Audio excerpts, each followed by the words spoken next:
जब आदरणीय मंत्री महोदय बोल रहे थे, आपने विपक्ष से किसी को भी पॉइंट ऑफ ऑर्डर उठाने का अवसर नहीं दिया।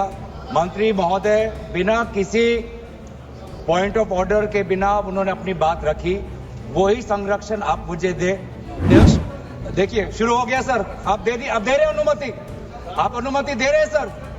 आपने हमें अनुमति दी, आपने अनुमति दी हमें। हमारे तो इन्होंने 2013 यूपीए गवर्नमेंट के संदर्भ में कहा पूरा का पूरा मिसलीडिंग है, झूठ है, और हम डिमांड करते हैं कि वो ऑथेंटिकेट करें। माइनॉरिटी कम्युनिटीज के प्रति अपनी संवेदना जता रहे हैं सर। कुछ हफ्ते पहले देश में विभिन्न जगहों में लोगों ने ईद की शुभकामनाएं एक दूसरे को दी, और क्या आपको पता है कहां इनकी डबल इंजन की सरकार ने लोगों को रास्ते पे ईद का नमाज भी पढ़ने नहीं दिया, और ये बात करेंगे। मैं तो बस इतना ही पूछना चाहूंगा कि ये bill ministry of minority affairs ने बनाया या किसी और दूसरे विभाग ने बनाया? कहां से आया ये बिल, कहां से आया? आदरणीय अध्यक्ष महोदय, पहले तो मैं आपका संरक्षण चाहता हूं। जब आदरणीय मंत्री महोदय बोल रहे थे, आपने विपक्ष से किसी को भी पॉइंट ऑफ ऑर्डर उठाने का अवसर नहीं दिया।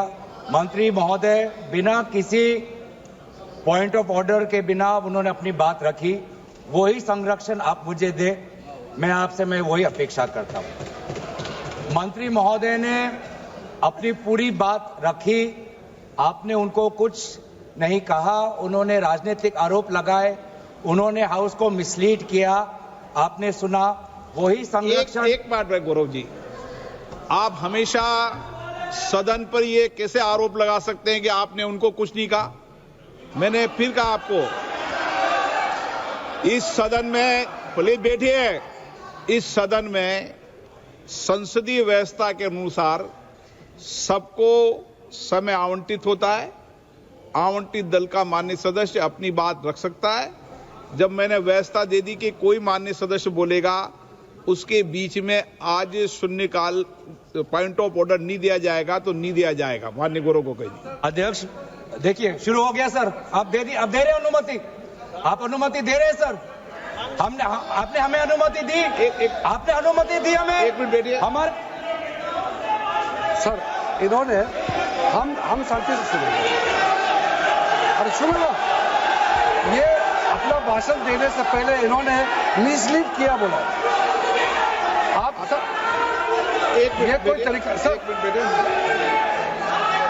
एक मिनट बैठिए। माननीय मंत्री जी, नहीं, एक मिनट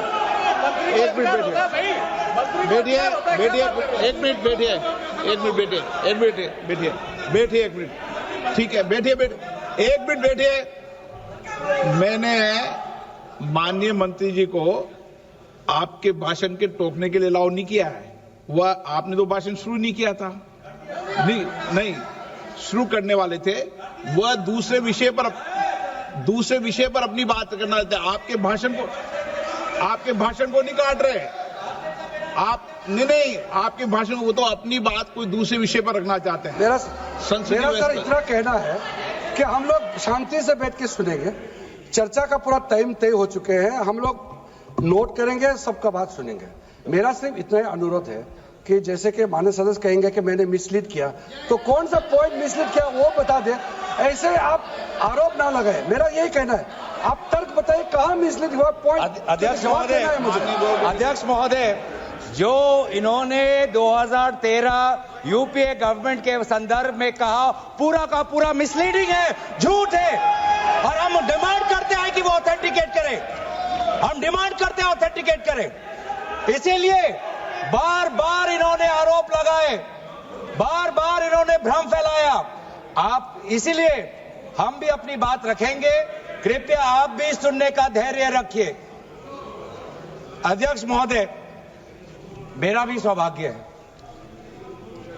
कि पिछले सदन में मैं अयोध्या राम मंदिर पर अपने पार्टी का मैंने अपना व्यू, अपने पक्ष रखा, और आज वक्फ संशोधन 2025 पर अपनी दल का और विपक्ष की तरफ से अपना पक्ष रखें।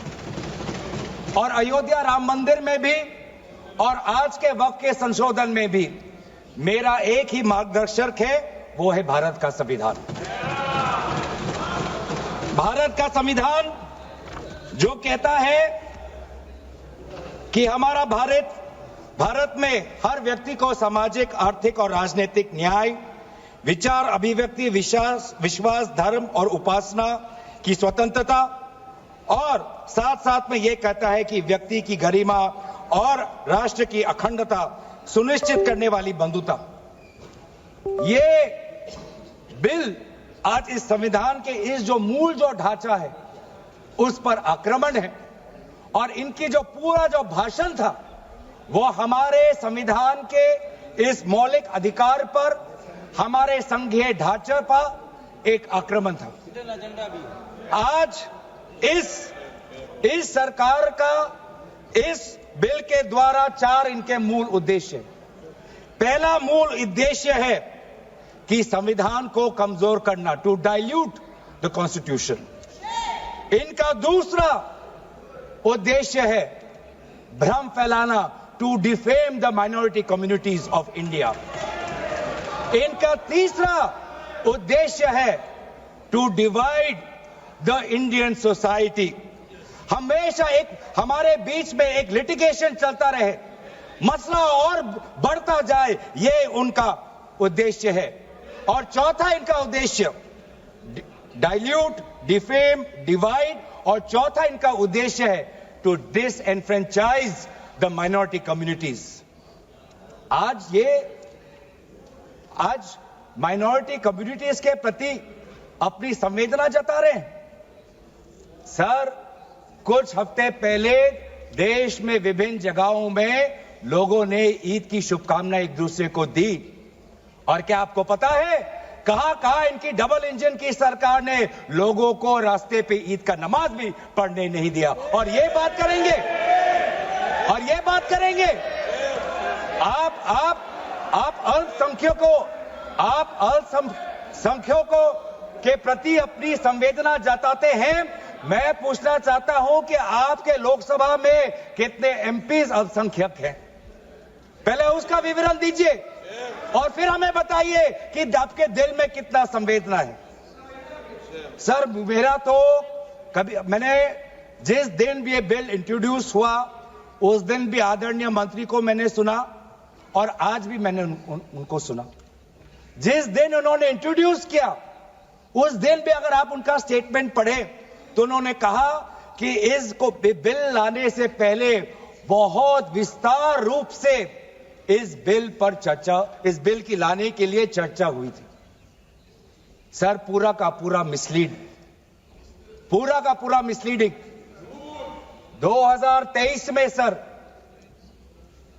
सरकार 24 में आई, ये खुद 24 के बीच में इन्होंने अपना बिल लाया। 23 सन के वर्ष में 4 बार माइनॉरिटी अफेयर्स कमेटी की बैठक हुई। मुंबई में हुई 13 जुलाई, दिल्ली में हुई 21 जुलाई को, लखनऊ में हुआ 24 जुलाई को, दिल्ली में 2 बार हुआ 20 सितंबर और 7 नवंबर को। मैं आदरणीय सरकार से दरखास्त करूंगा कि इन 5 सरकारी जो मीटिंग हुई मिनिस्ट्री ऑफ माइनॉरिटी अफेयर्स का, उनका मिनट्स टेबल पे रखे। एक भी मीटिंग में नया वक्फ अमेंडमेंट बिल चाहिए उसका जिक्र भी नहीं हुआ था। जिक्र भी नहीं हुआ। इनके मिनट्स हमारे पास, हमने देखे।